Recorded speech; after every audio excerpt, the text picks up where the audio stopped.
Welcome to Weekly News Highlights, where we wrap up your week with a glimpse back into what went on in the past week. I'm Kim Dami in Seoul. Let's first look back using keywords. This week was full of excitement and readiness here in the country, with the Bureau of International Expositions visiting South Korea to look at the city of Busan as a possible venue for the 2030 World Expo. During their 4-day visit down in the south, the 8-member team indulged in the beauty and practicalities of the port city. South Korea's consumer prices last month did slow down and fell to the lowest level. Is this a signal that inflation is finally being tamed? We take a closer look at the latest figures and the reasons for the slowdown. BTS Jimin and Blackpink's Jisoo have successfully paved their way as solo artists. Jimin has snatched #1 on the Billboard Hot 100 chart. Jisoo also became the first K-pop female soloist to sell over 1 million copies of an album within a week of its release. Busan has everything it takes to hold a World Expo, says the delegation from the Bureau of International Expositions, wrapping up their 4-day tour of the port city.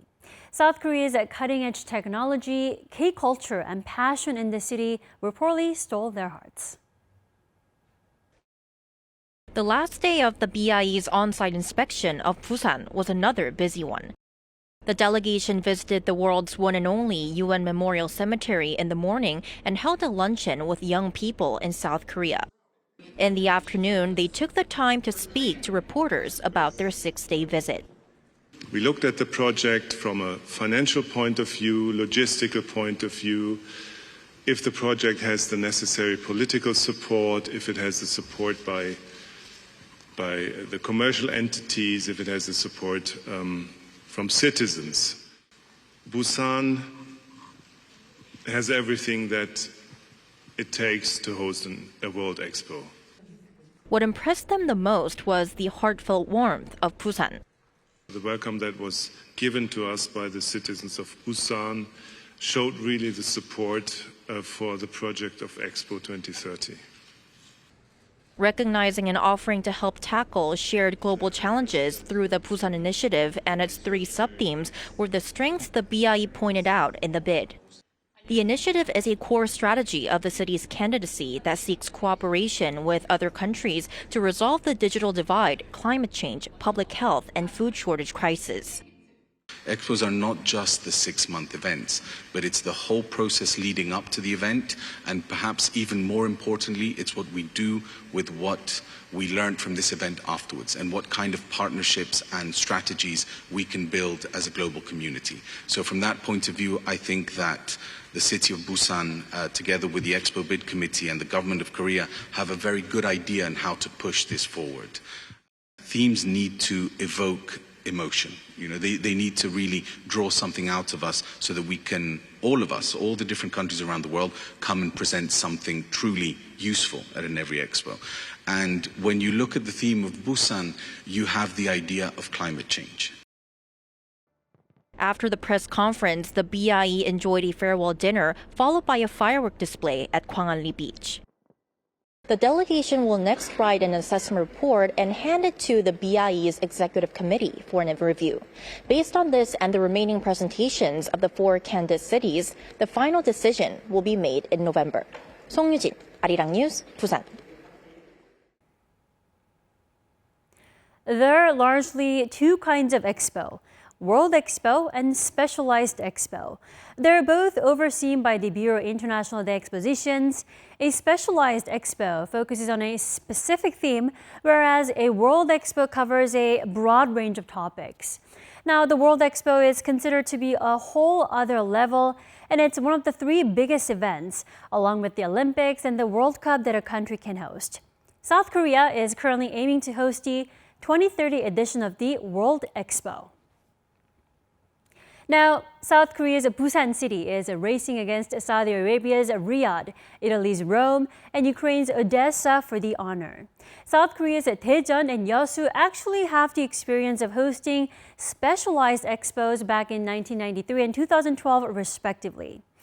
Of the candidates, Italy already has World Expo experience, with Milan having hosted in 2015. Dubai had the honor in 2020, while Osaka, Japan, will host in 2025. Then what's so special about Busan? Located on the southeastern tip of the Korean peninsula, Busan is the second largest city in Korea. It takes less than an hour to get to Busan's very own Gimhae International Airport from Seoul by plane. Now, it's also a maritime logistics hub that bridges Eurasia and the Indo-Pacific. The port city welcomes ships and vessels from all corners of the world, hosting thousands of them every year, all year round. The city is also foreigner-friendly. Busan is the only Asian country ranked within the world's top 25 tour destinations as selected by National Geographic. The city's public transportation, from the airport, buses, and subways to trains, helps both locals and visitors get around the city in the most convenient and time-efficient way. Plus, the city may be one of the best spots to get the freshest seafood and go on a cute cafe tour. For those movie lovers out there, the city has hosted Asia's most prestigious movie festival, the Busan International Film Festival, since 1996. South Korea has excelled in hosting global events. In fact, the country has held 2 of the 3 world mega events: Tour Olympics, Seoul 1988 Summer Olympics, and Pyeongchang 2018 Winter Olympics. Also, the 2002 FIFA World Cup hosted by Korea and Japan. If Busan does get to host the World Expo in 2030, South Korea will become the first Asian country to have held all 3 of the world mega events. And South Korea has high economic and industrial GDP compared to OECD member countries, meaning the country is more than capable of inviting and hosting such a large-scale expo. Riyadh is reportedly one of the front runners. Saudi Arabia jumped into the race a lot earlier than other countries, securing votes from countries in Africa and South America. Around 70 countries have publicly expressed their support for Riyadh. Now, it's also boasting of its ability to use some 600 hectares for the expo venue. But it's not over until it's really over. Back in 2010, Shanghai won the bid by earning 20 more unexpected votes. So the secret ballot could be a favorable variable for South Korea, just like the Shanghai case.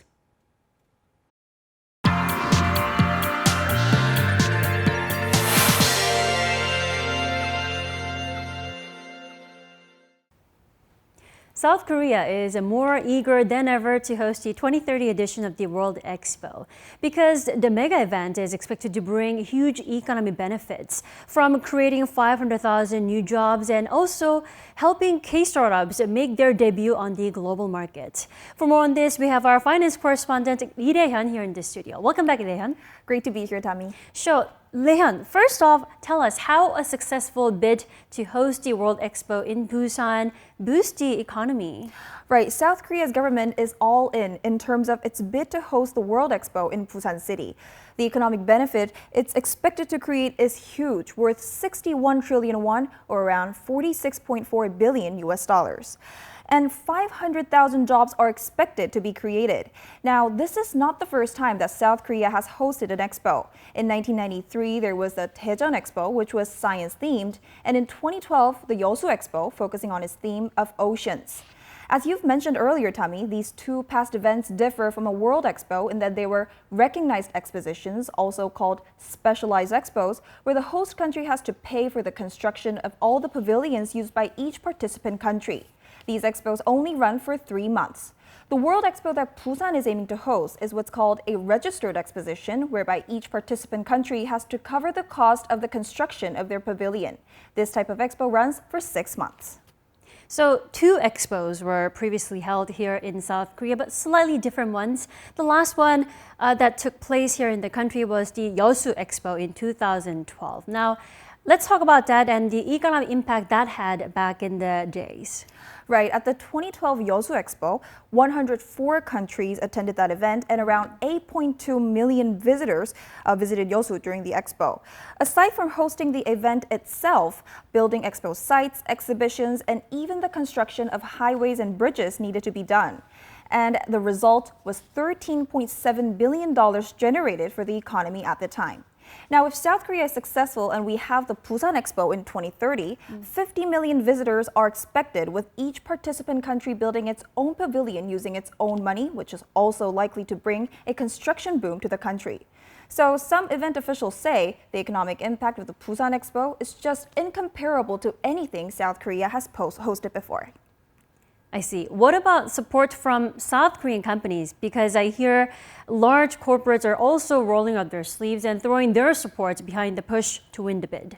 You're exactly right, Tommy. As you said, large corporates are kicking into gear in order to win the right to host the Busan World Expo.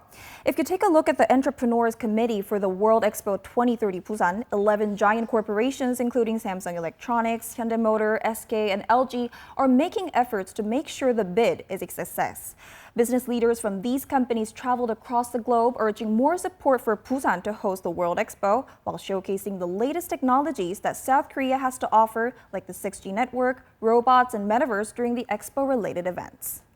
Right, not just large corporates, but also startups are trying to take an advantage of this mega event. And now, how are they pushing the bid? That's correct. Startups are also hopeful to seeing the World Expo in Busan in 2030, as the event may help rebalance regional growth compared to the capital's whole. In fact, local industrial tech institutes and around 300 local companies are showing their support for the bid by pledging to help with the event's technology infrastructure. One startup industry insider says the expo will bring a big opportunity for startups located outside Korea's metropolitan area. Take a listen. This is a chance for startup technologies to be showcased to the global market on our home ground. This could be a point where startups could seek for their expansion. There was a startup program at the Dubai Expo, so we're urging the Busan city government to operate the program this time as well. Right, so all hands are on deck to win the bid. Now, Lehyun, I hear Busan's theme for the 2030 World Expo is all about the environment. Let's talk about that. Exactly. Busan has set its agenda at zero carbon and climate change. It's going to operate exhibitions with zero carbon emissions while using eco-friendly commodities and reusable energy to build infrastructures. As a subtitle to the theme, the message that Busan 2030 would hope to convey is sustainable life with nature, people-friendly technology, and a place of caring and sharing. South Korea's Prime Minister Han Duck-soo also highlighted that by 2030, the most pressing global issues will be climate change and inclusive growth. He also said Korea could highlight these problems and help to find a solution through cooperation with global partners. The mayor of Busan, Park Kyung-jun, also pledged to create net zero expo sites while making floating islands in the city to respond to environmental issues and digital transformation. Right, fingers crossed for the bid to host the upcoming World Expo in 2030. Thank you so much for your wrap up today, Lehyun. Thank you.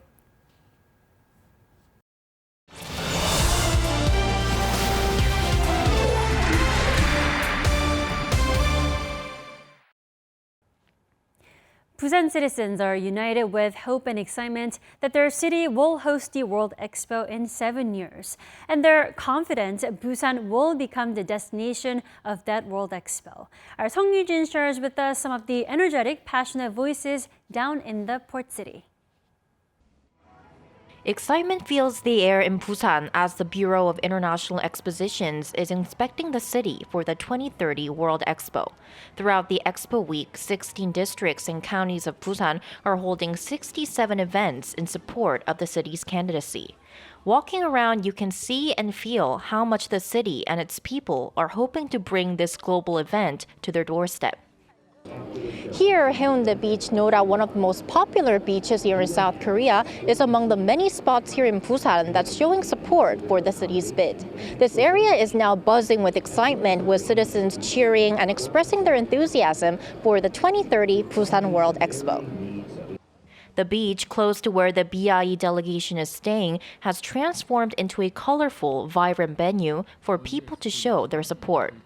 There is a giant sandcastle engraved with the 2030 Busan World Expo logo, a tower that plays the expo's promotion video, and big letters spelling out Busan Expo, where people can stick messages backing Busan's bid. A wave of support is sweeping Haeundae Beach. I believe we have a good chance of winning. It's because South Korea has gained a lot of international recognition lately with the popularity of K-pop and K-dramas. Busan will definitely host the expo. I'm 100% sure. There is a reason behind this confidence. The city has captured the hearts of those both from home and abroad. I think Busan has the best of both worlds. It's got a bustling city vibe and plenty of tourist hotspots to explore. Busan is extremely interesting and enjoying because of its unique beachside view and fantastic sky towers, beautifully lighted, nice flyovers, and other beautiful tourist attractions. Those in Busan are keeping their fingers crossed, hoping their energy and passion will prove that Busan is the one. 부산 화이팅! 부산 화이팅! 부산 화이팅! 부산 엑스포 유치해! 부산 화이팅! 송유진, 아리랑 뉴스, 부산.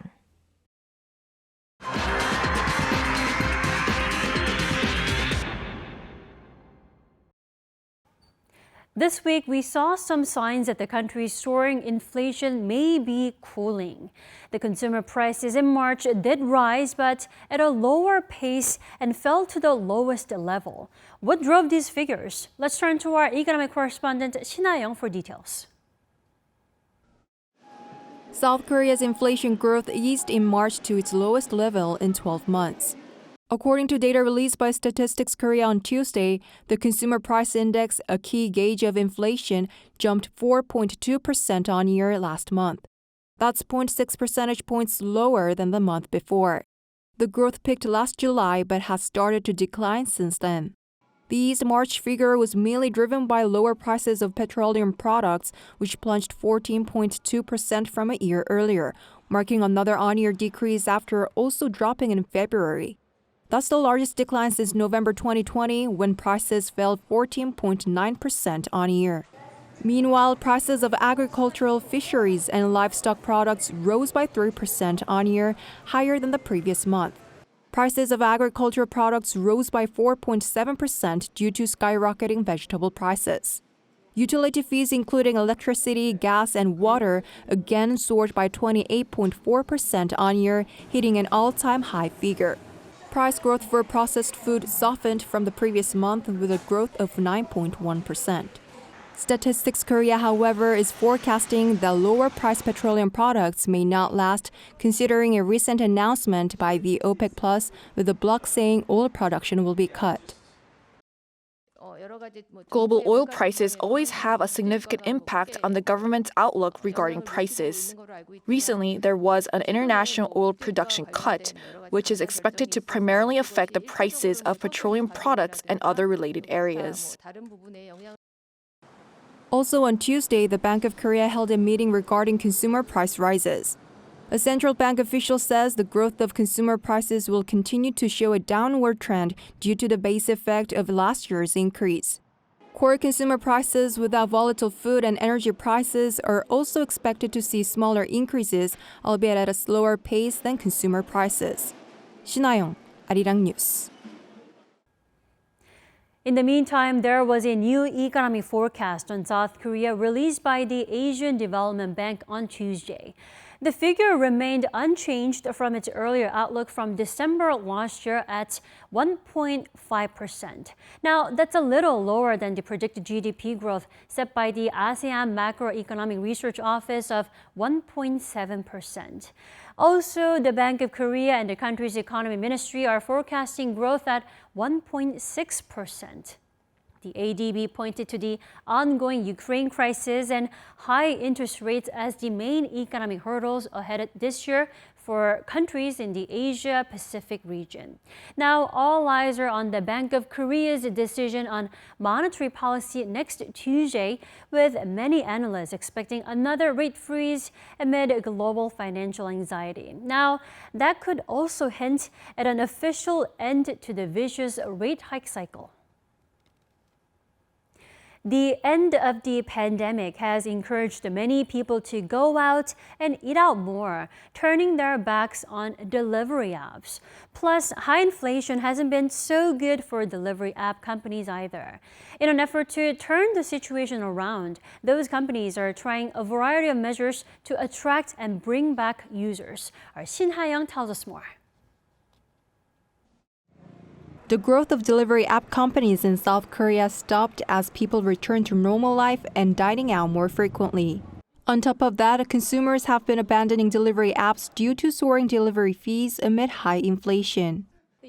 I used to order through a delivery app during the COVID-19 pandemic, but these days everything's gotten so expensive, including delivery fees, that I found myself cooking at home more often instead.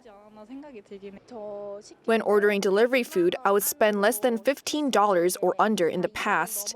But now, as I have to spend more than that, I tend to take food out or only use the app when I'm with others.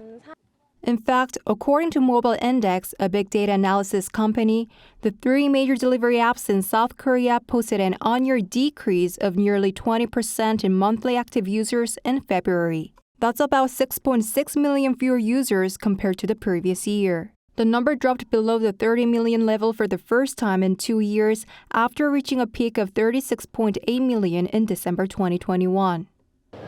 With more consumers burdened by delivery costs, some restaurants have been offering discounts to reduce delivery fees. You can easily see posters in front of restaurants that say customers can order food at cheaper prices if they visit and take their food out without ordering via a delivery app. This also comes as platform commission fees have become a burden for restaurant owners as delivery costs soar. In response, delivery app companies have come up with measures to cut delivery fees, such as through bundled deliveries where they deliver to multiple locations in one journey. It's a huge change compared to the past when companies competed in the market for single-item deliveries. Meanwhile, one expert forecasts the drop in users will continue for a while. Young members of the MZ generation who want convenience are the ones who order delivery food the most. Under a new bundle delivery service, which takes longer to get the meal, more people will take food out, leading to a further decrease in the number of app users. She added that delivery app firm sales had grown fivefold over 3 years. But it will be tough to increase or even maintain those sales as consumer lifestyles shifted offline. Shin Ha-young, Arirang News. BTS Jimin has made history on his own, topping the Billboard Hot 100 chart with his new single, Like Crazy.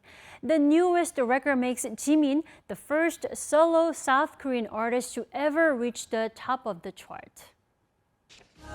BTS as a group may be on hiatus, but individually, members have been successfully launching their solo careers.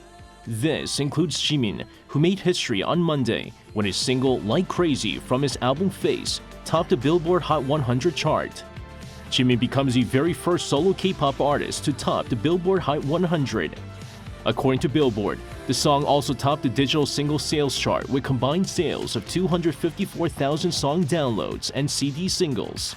The chart-topping single was released on March 24th with the track coming from Jimin's debut solo album, which debuted at number 2 on the Billboard 200 album charts. Before Jimin, Psy reached number 2 on the Billboard Hot 100 with his 2012 hit Gangnam Style. Like Crazy has a very 1970s sound with a synth-pop theme, and Jimin participated directly in the songwriting process. According to the artist himself, the song is about expressing the emotions of the moment when you turn away from reality to forget your scars. He added that his debut album was inspired by emotions felt during the 3+ years of the COVID-19 pandemic. Music critics say Jimin's success on the Billboard chart is further proof of BTS's global success, while adding that synth-pop's unique retro atmosphere and comfortable melodies are easily approachable for global music fans. Lee Seung-jae, Arirang News.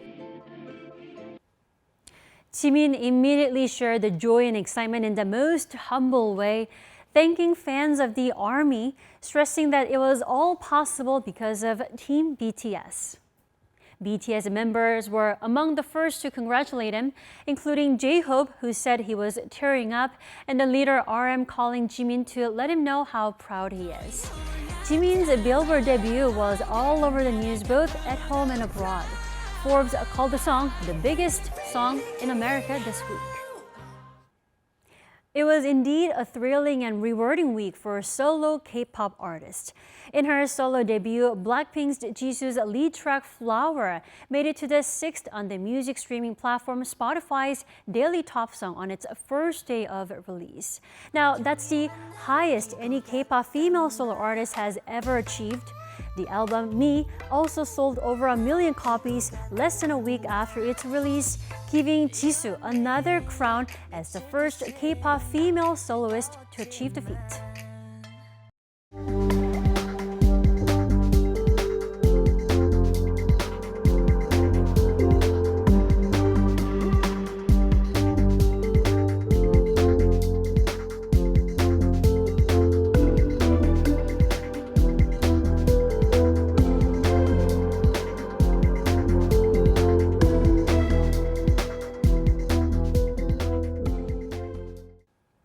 That is all we have for this weekend's weekly news highlights. Enjoy the rest of your weekend.